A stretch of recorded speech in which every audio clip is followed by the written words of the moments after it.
자, 오늘 우리가 함께 볼 말씀은 사무엘하 13장 30절부터 보겠습니다. 30절에서 오늘 34절까지 보기로 하겠습니다. 자, 30절부터 읽겠습니다. 그들이 길에 있을 때 압살롬이 왕의 모든 아들들을 죽이고 하나도 남기지 아니하였다는 소문이 다윗에게 이르매 왕이 곧 일어나서 자기 옷을 찢고 땅에 드러눕고 그의 신하들도 다 옷을 찢고 모셔 선지라. 다윗의 형 시므아의 아들 요나답이 아뢰어 이르되 내 주여 젊은 왕자들이 다 죽임을 당한 줄로 생각하지 마옵소서. 오직 암논만 죽었으리이다. 그가 압살롬은 누이 다말을 욕되게 한 날부터 압살롬이 결심한 것이니이다. 그러함즉 내 주 왕이여 왕자들이 다 죽은 줄로 생각하여 상심하지 마옵소서. 오직 암논만 죽었으리이다 하니라. 이에 압살롬은 도망하니라. 파수하는 청년인 줄 들어보니 보아라 뒷산 언덕길로 여러 사람이 오는도다. 드디어 큰 사고가 났죠. 압살롬이 암논을 죽이는 사건이 벌어집니다. 근데 이게 너무도 충격적인 사건이었기 때문에 이 사건을 두고 여러가지 소문이 이제 난무하기 시작하는 거예요. 그게 30절이에요. 압살롬이 왕의 모든 아들들을 죽이고 하나도 남기지 않았다는 소문이 다윗에까지 이르렀다. 그래서 나타나는 소문은 풍문, 보통 얘기하는 소문 이런 뜻뿐만 아니라 기별이나 통보라는 뜻도 가지고 있거든요. 여기서는 이 소문이라기보다는 이 통보가 더 옳은 해석이라고 할 수 있어요. 왜냐하면 여기 나타난 이 상황이 매우 급박한 상황이기 때문에 사실 그 사실이 이 한간의 소문으로 퍼질 그런 시간적인 여유도 없어요. 그렇잖아요. 순식간에 이 말이 번졌을 것이란 말이에요. 그 소문이라는 것은 좀 시간을 두고 이 사람들 사이에 회자되는 것을 말하지 않습니까? 그러니까 이 사실을 봤을 때 이 사실과는 다른 이런 보고가 다윗 왕에게 전달되었다는 것은 당시 현장에서 도망쳐 나온 자들 중에 누군가가 미처 진상을 잘 파악하지도 못한 채 아마도 모든 왕자들이 다 죽었어. 거기 있는 사람 다 죽었어. 뭐 이런 식으로 지레짐작해서 성급하게 보고하는 것을 우리가 추측해 볼 수가 있는 것이죠. 여러분 이렇게 소문이나 이런 것들은 눈덩이처럼 삽시간에 커질 수 있어요. 그러니까 우리가 잘 새겨들어야 돼요. 특히 이런 일은 나중에 판명될 때보다 작은 게 크게 확대될 때도 많고 거짓된 것도 많죠. 그러니까 우리는 일단 확증되지 않은 그런 길보나 흉보 다 이런 것들 너무 두려워해서도 안 되고 너무 빨리 기뻐할 필요도 없다는 것이죠. 그리고 혹여나 악한 소문을 들으면 그 자리에서 너무 슬퍼하지 말고 더 나은 소식을 기대하면서 인내하고 기도해야 하는 그런 태도가 우리 그리스도인들의 태도라 하는 말을 꼭 드리고 싶습니다. 그런데 다윗은 이도 자기 가족 얘기잖아요. 저희 아들 얘기잖아요. 그러니까 어떻게 했다는 거예요? 31절 보면 자기 옷을 찢고 땅에 드러놓고 그 기절했죠. 혼비백산했겠죠. 이 옷을 찢는 행위는 우리 앞서 여러분 봤잖아요. 도저히 참을 수 없는 슬픔을 나타내는 그런 히브리인들의 관습적인 그런 모습이죠. 신하들도 다 옷을 찢고 모셔 선지라 꼼짝 못하고 그냥 얼어붙은 듯이 서 있었다 하는 것이죠. 다윗 왕 앞에 뭐 부동자세로 서 있을 수밖에 없죠. 지금 다윗의 감정이 크게 달했을 텐데 여기서 잘못 말하거나 행동했으면 그 자리에서 맞아 죽었을 것이죠. 그런 지금 어마어마한 사태가 벌어진 거예요. 그런데 여기 이 요나답이 또 나타나는 거예요. 자, 이 요나답이라는 사람은 참 간교하기가 그지없어요. 뭐라고 얘기합니까? 32절 보세요. 다윗의 형 시므아의 아들 요나답이 아뢰어. 계속 다윗의 형이라는 말이라는 것을 계속 관계를 가지고 있었다는 거죠. 큰 역할을 다윗에게 미칠 수 있는 그런 관계에 있는 사람이죠. 내 주여 젊은 왕자들이 다 죽음을 당한 줄로 생각하지 마옵소서. 이거 보세요. 오직 암몬만 죽었으리이다. 자, 어떻게 이렇게 함부로 추측할까요? 이미 소문, 보고는 다 죽었다 이렇게 나는 거예요. 그 이유를 자기 나름대로 얘기해요.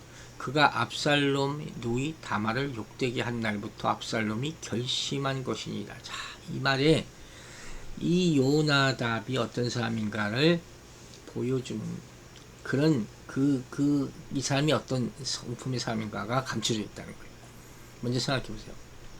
여기서 이 요나답이 뭐라 그럽니까? 다 왕자들이 다 죽지 않았고 암논만 죽었으리이다. 확신은 아니죠. 그러나 이렇게 보고를 하는 거예요. 지금 이 상황에서 다른 신하들은 꼼짝 못하고 부동자세로 서 있는 상태에서. 근데 이렇게까지 얘기할 수 있었던 것은 뭘까요? 아마 요나답이 그 사건을 정확하게 파악할 수 있는 위치에 있었을 것이다. 그 이유는 뭐예요? 그가 그동안에 압살롬의 동정을 이 다말이 이 강간을 당한 그 후로부터 가까이서 이 압살롬의 동정을 살펴왔음이 틀림없다는 거예요.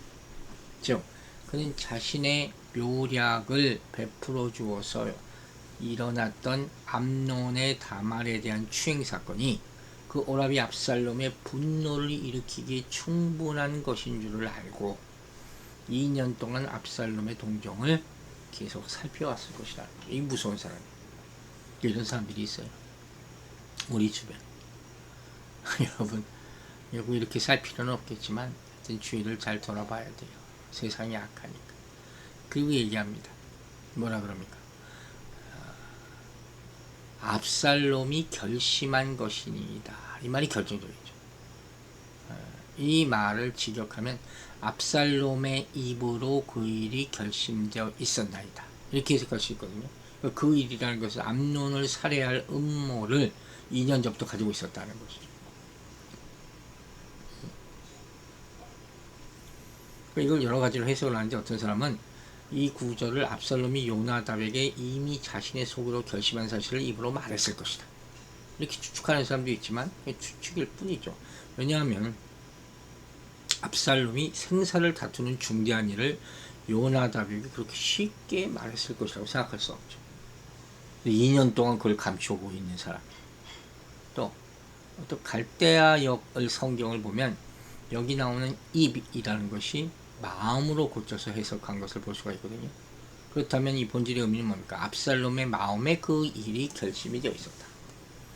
이렇게 해석할 수도 있는 것이고, 또 한 가지는 암논을 죽이려는 그의 결심이 굳게 닫힌 그의 입술에 잘 나타나 있었다. 이렇게 해석하는 사람도 있어요. 여러분 누군가가 결단하면 입을 꾹 다무는 그런 표정을 여러분 상상해 볼 수 있죠. 그러니까 요나답이 이 사람의 마음을 꿰뚫어버리는 아주 이 묘략가거든요. 그리고 아까 말했던 대로 압살롬의 동정을 계속해서 면밀히 추적해 왔다 하는 사실로 볼 때 타당한 해석이라고 볼 수 있는 것이죠. 어쨌든 이런 식으로 이 압살롬의 말이 계속 이어집니다. 33절 봅시다. 그러하온즉 내 주 왕이여 왕자들이 다 죽은 줄로 생각하여 상심하지 마옵소서. 오직 암논만 죽었으리라 하니라. 이 어마어마한 일을 거의 확신하면서 왕에게 얘기하는 거예요. 그래서 왕이여 상심하지 마옵소서, 괴념하지 마옵소서라고 어떤 성경에 나와 있어요. 그러니까 어떤 일에 마음의 부담을 가지고 계속해서 집착하지 마세요. 아마 절대로 다른 왕자들은 죽지 않았을 것입니다. 그러니까 이 사건이 사실 큰 사건이고 암논의 죽음이 큰 충격이었겠지만 다윗의 아들이 다 죽었다고 생각하는 것에 비해서는 암논 한 사람만 죽었다는 것은 작은 일이 되잖아요. 그렇게 생각하려는 거예요. 자, 그런데 우리가 여기서도 이걸 생각해야 돼요. 다윗은 이미 누이를 범한 암논을 벌주지 않음으로써 실수를 범했다고 했잖아요. 다윗이 잘못이 있단 말이에요.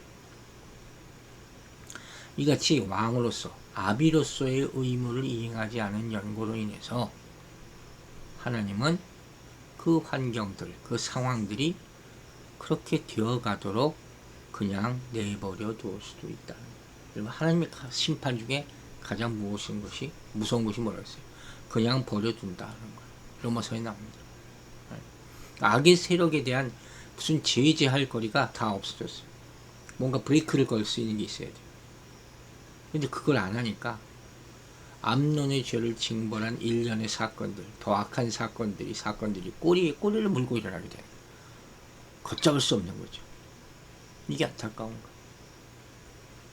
그런데 여기서 다시 한번 또 봐야 될 게 뭡니까?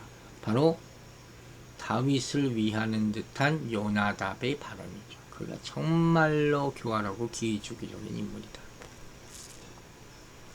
사실 요나답이야말로 암논의 죽음을 초래한 장본인 아닙니까? 꾀를 줘가지고 다말을 강간하게 했으니까. 그러니까 그걸 아는 사람이기 때문에 압살롬이 암논을 죽일 수밖에 없었다고 다윗에게 말함으로써 암논의 죽음에 연루된 자신의 책임을 회피하고자 했을 수 있다는 거예요. 결국 자기가 사주한 것이 드러날지도 모르니까. 그러나 우리가 아는 바와 같이 그렇게 한다고 해서 그 사람의 잘못이 사라지는 것은 결코 아니라죠.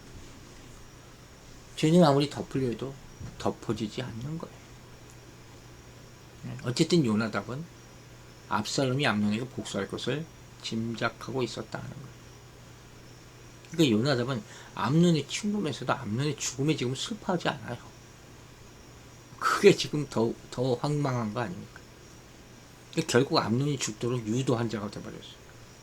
그거 정말 암논을 친구로 생각하고 조금이라도 마음을 쏟았다면 미리 암논에게 이것을 이야기해줬겠죠. 압살롬이 너를 노리고 있어. 그리고 무엇보다도 다윗 왕에게 미리 보고를 했어야 되는 거죠. 이 사건을 정확하게 다 알고 있는 사람은 그니까. 결국 우리가 이렇게 추측할 수도 있는 거예요. 이 사람 속으로 다윗의 집안이 잘못되기를 바라는 자가 아니야. 다 망하기를 바라는 자가 아니야. 그러면서 타인의 고통을 밀어넣고 위로하면서 자기 입속을 차리는, 이건 누가 하겠는 거예요? 마귀죠. 이게 사탄이 하는 거예요. 정확하게 사탄의 역사각이 나타나는 거예요. 그러니까 우리는 이걸 보면서도 주위에서 부추기는 사람, 악을 계획하는 사람, 이런 사람들 정말 경계하고 조심해야 돼요. 그리고 우리는 화를 방지하는 데 최선을 다해야 돼요. 어느 정도 거기다 인식이 있다면, 그 정도 지혜가 있다면. 그렇지 않으면 방조자가 될 수도 있어요. 악한 것을 보고도 악하다고 말하지 못하면 똑같이 악을 저지르는 거예요. 나는 직접적으로 손대지 않았다. 그거 먹히지 않는 얘기예요. 나는 알지 못한다. 아무리 얘기해도 하나님이 어찌 그것을 통찰하지 못하시겠습니까? 그죠? 요나답이 암논의 범죄에 직접적으로 동참하지는 않았더라도 그가 다 꾀를 준 거 아니에요. 그에게도 분명히 잘못이 있는 것이죠. 그런데 이런 류의 사람들이 하는 일이 뭐예요? 자신의 이 악한 꾀에 귀를 기울이는 자들을 악행으로 유도하고 그들이 파멸당할 때는 모르는 척. 정말 악한 사람들. 그래서 세상에 악이 관영한 거예요. 여러분, 우리도 마찬가지. 우리가 하나님 앞에서 죄를 짓고도 아무 고통을 당하지 않는다. 그럼 내가 죄를 짓지 않은 겁니까? 아니죠. 그게 아니에요. 다윗의 경우를 우리는 꼭 잊지 말아야 돼요. 그가 지은 죄의 대가는 아들의 죽음으로 나타나요. 즉, 우리가 죄와 그 결과의 참담함에 대해서 무감각해질 수 있어요. 혹시 그렇다면 오늘 이야기를 들음으로써 다시 돌이키고 회개하기를 바랍니다. 다윗의 이야기는 그래서 또 우리에게 가치가 있는 거예요. 우리 항상 다윗을 위대한 왕으로만 찬양하는데 다윗의 이야기는 그런 얘기가 아니에요. 그 고뇌와 그 죄로 말미암은 회개와 또 회개에 대한 얘기도 많이 나오죠. 그런데 그 죄가 만들어내는 또 다른 죄, 여기에 대해서는 말이 없어. 우리는 이것을 큰 교훈으로 받아들여야 된다는 것이죠. 여러분, 죄로 인한 고통이라는 게 얼마나 큽니까? 요나답은 지금 다윗에게 암논만 죽었을 거니까 너무 슬퍼하지 말라 이렇게 얘기하지만 그렇다고 아들을 잃은 슬픔과 고통이 사라지겠습니까? 이게 이 사람 정말 황당한 사람이에요. 지금 암논의 죽음으로 인해 다윗이 겪은 고통은 마치 모든 아들들이 죽은 것과 똑같은 거예요. 아비의 마음입니다. 이렇다는 거예요. 그런데 이 요나답의 행동을 보면서 우리는 하나 또 교훈을 얻죠. 그게 뭐냐? 우리는 자꾸 요나답처럼 동일한 죄를 반복하는 거예요. 다윗도 마찬가지고. 그러니까 같은 죄를 계속 짓다 보면 죄에 대해서 무뎌져요. 그 심각성을 잊어버리게 된다는 거예요. 또 심지어는 죄 지는 것이 내 힘으로 어쩔 수 없는 것 아닙니까? 이걸 합리화하는 사람들이 점점 많이 늘어나고 있어요. 이런 것들이 당장 죄가 우리 삶에 치명적인 악영향이나 고통을 주지 않기 때문에 이를 아니라는 생각이 지배하는 거예요. 당장 심판받지 않기 때문에. 그러나 이러한 생각은 심각하게 잘못하는 거죠. 즉 지금 당장은 죄로 인한 고통을 당하지 않더라도 언젠가는 죄의 결과로 반드시 고통스러워하고 슬퍼할 날이 올 수 있다는 거죠. 다윗은 다시 한번 성도들은 다시 한번 다윗의 삶을 기억하면서 죄와 끊임없이 치열하게 싸워서 이겨야 될 줄로 믿습니다. 결국 34절에 압살롬이 도망합니다. 29절의 상황과 이어지는 거죠. 즉 본서의 저자는 29절에서 압살롬의 암논 살해 사건을 이야기하다가 30절에 33절에는 장면을 바꾸어 다윗궁의 상황을 이야기하고 다시 여기서 29절의 상황 이후의 상황을 보여주고 있는 거예요. 재미있는 관점에서 여기 갔다 저기 갔다 마치 카메라를 과거로 갔다가 미래로 갔다가 이렇게 왔다 갔다 비추는 것 같죠. 또 압살롬이 도망했다는 말을 계속 반복해서 말하므로 앞으로도 나오거든요. 압살롬이 친족을 죽인 큰 범죄자임을 강조하는 것이죠. 하지만 여러분, 그 좁은 팔레스틴 땅에서 압살롬이 도망해봤자 어딜 가겠습니까? 당시 다윗의 권세를 모아서 그 잡고자만 하면 압살롬 하나 체포하는 것은 식은 죽 먹기라는 거예요. 근데 다윗이 또 그렇게 하지 않는 것, 그것도 우리는 다윗의 죄로 봐야 될 필요가 있죠. 참으로 안타까운 모습이 나타나는 거예요. 그리고 이게 뿔뿔이 다 흩어지는 거예요. 왕자들은 저쪽으로, 압살롬은 다른 방향으로 다 흩어집니다. 70인역을 보면 이렇게 표현했어요. 내리막길로 도망하니라. 그리고 오르막길로 도망하니라. 이 오늘 성경에는 뒷산 언덕길이라고 말했죠. 히브리인들은 보통 말할 때 동쪽 방향을 앞쪽이라고 부르고 서쪽 방향을 뒤쪽이라고 부릅니다. 예루살렘 서쪽 산길로 도망쳤다 하는 거예요. 그러니까 왕의 아들들은 압살롬을 두려워한 거죠. 결국 두려운 존재였어요. 그래서 다 도망갔다는 거예요. 죽지만 않았을 뿐이죠. 그들은 그들의 정의를 지키지 못한 거죠.